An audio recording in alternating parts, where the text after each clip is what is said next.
नमस्कार। जय Jagannath. Shri education Odia YouTube channel को आपण मानक समस्त को स्वागत। तेरे गला भिडियो आम रीति साहित्य उपर केतक गुरुत्वपूर्ण प्रश्न एवं उत्तर सब आलोचना करथिले।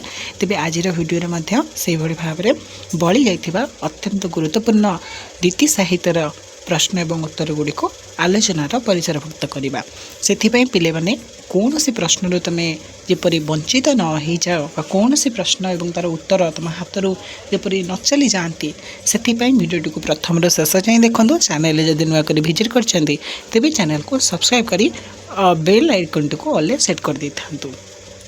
तेज चलतु आज प्रथम प्रश्न आरंभ करवा। मर्जार मुखा और विलापमुखी क्यों विनोदर चरित्र? मर्जार मुखा और विलापमुखी हेउछि हास विनोदर चरित्र।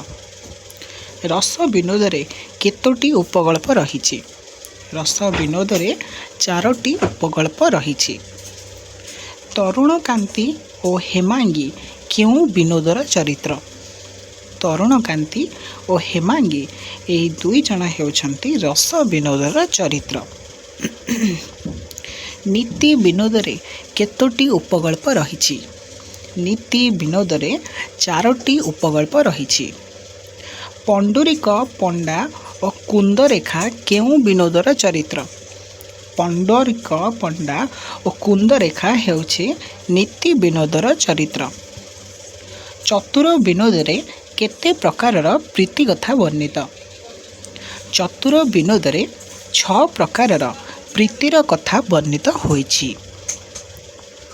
चतुर विनोदरे वर्णित प्रीति विनोद को सजाई लेख।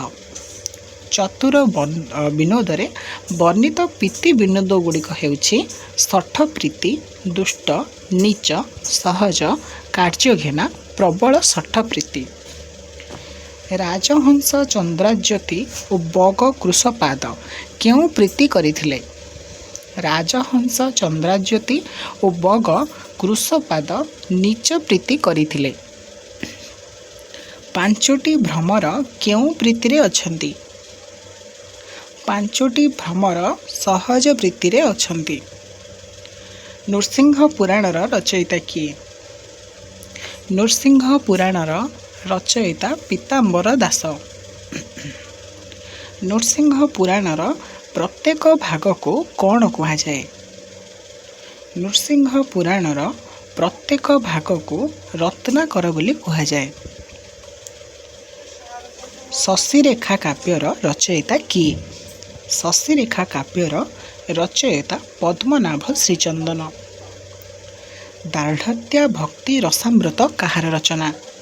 दार्ढ्यता भक्ति रसामृत हेउछि रामदासंकर रचना। संस्कृत महाभारतर प्रथम आक्षरिक ओडिया अनुवादक किए? संस्कृत महाभारतर प्रथम आक्षरिक ओडिया अनुवादक कृष्णचंद्र सिंह। महिमंडल गीतार रचयिता किए? महिमंडल गीतार रचयिता अरखित दास। भक्ति टीकार रचयिता किए? भक्ति टीकार रचयिता अरखित दास। अरखित दासंक धर्म को केउं धर्म कहा जाए? अरखित दासंक द्वारा प्रवर्तित धर्म को आज्ञा धर्म बोली कहा जाय थाए। सुचित्र रामायणर रचयिता किए? सुचित्र रामायणर रचयिता बनमाली दास। दीनबंधु दईतारी दुख नकला मुहरी पदावलीटी कहार? दीनबंधु दईतारी दुख नगला मोहरी। तेबे पिला माने तम पई टास्क कि यार परवर्ती पंक्ति रो उत्तरटी को तुमको कमेंट बॉक्स रे कमेंट करिवार अछि। तेबे एही पदावलीटी बनमाली दासंकर। जगन्नाथ हे किछि मागु नाही तोते कहार पदावली? जगन्नाथ हो किछि मागु नाही तोते एहा मध्य बनमाली दासंकर पदावली। श्याम नागर हे ए बेश होइब नाही ए बेश होइले पाषाण तरले युवती बंचिबे काहे ए पदटी कहार रचना? ए पदटी हेउछि मध्य बनमाली दासंकर रचना। तोलागी गोपदाण्ड मनारे कालिया सुना कहार रचना? तो लागी गोपदाण्ड मोनारे कालिया सुना रचनाटी बनमाली दासंकर। चाट इच्छावती कहार रचना? चाट इच्छावती हेउछि बनमाली दासंकर रचना। सचित्र रामायण और चाट इच्छावतीर रचयिता किए? सचित्र रामायण और चाट इच्छावती रचयिता एक कि? यार उत्तर हम नहीं। तेबे सचित्र रामायण कहार एवं चाट इच्छावती कहार पिला माने कमेंट बॉक्स रे कमेंट करिवो। रामकृष्ण केली कल्लोलर रचयिता किए? रामकृष्ण केली कल्लोलर रचयिता त्रिपुरारी दास। अभिमन्यु सामंत सिंहारंक गुरु किए? अभिमन्यु सामंत सिंहारंकर गुरु कवि सूर्य सदानंद ब्रह्मा। बाघ गीत और चढ़ई गीत अभिमन्यु केउं समय रचना करथिले? बाघ गीत और चढ़ई गीत को अभिमन्यु निजर किशोर बयस किशोर समय रचना करथिले। प्रेम चिंतामणि काव्यर रचयिता किए और यह केते छंद विशिष्ट?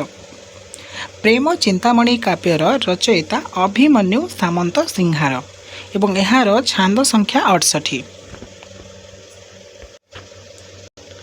प्रेमकला अभिमन्युंक केउं धरणर रचना?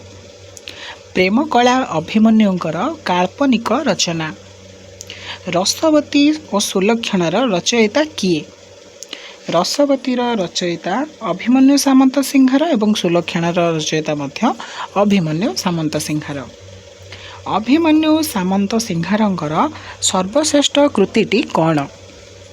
अभिमन्यु सामंत सिंहारंकर सर्वश्रेष्ठ कृतिटी विदग्ध चिंतामणि। विदग्ध चिंतामणि काव्यटी को कवि केते छांदरे समाप्त करने को चाहिए? विदग्ध चिंतामणि काव्यटी को कवि प्रथमे 108 छांदरे समाप्त करने को चाहिए। विदग्ध चिंतामणि काव्यर छांद संख्या केते? विदग्ध चिंतामणि काव्यर छांद संख्या 96। अप्राकृत प्रेममूर्ति जयराधा हरि केउं काव्यर आरंभ रचित? अप्राकृत प्रेममूर्ति जयराधा हरि यह विदग्ध चिंतामणि काव्यर प्रारंभ रचित। विदग्ध चिंतामणिर आद्य स्तुति कौन? विदग्ध चिंतामणिर आद्य स्तुति होछि अप्राकृत प्रेममूर्ति जयराधा हरि। विदग्ध चिंतामणिर नायक और नायिका किए? विदग्ध चिंतामणिर नायक श्रीकृष्ण तथा नायिका श्रीराधा अटंती। विदग्ध चिंतामणि काव्यर प्रतिनायिका किए? विदग्ध चिंतामणि काव्यर प्रतिनायिका हेउछि चंद्रावली। विदग्ध चिंतामणि कहार अनुसरण रे रचित होइथिबा कथा जणा जाय? विदग्ध चिंतामणि रूप गोस्वामी विदग्ध माधव नाटक अनुसरण रे रचित होइथिबा कथा जणा जाय। विदग्ध चिंतामणिर केउं छांदरे कृष्ण और चंदावली संभोग कथा वर्णित? विदग्ध चिंतामणिर 21तम छांदरे कृष्ण और चंद्रावलींकर संभोगर कथा वर्णित। विदग्ध चिंतामणिर प्रथम छांद केउं नियम रे रचित?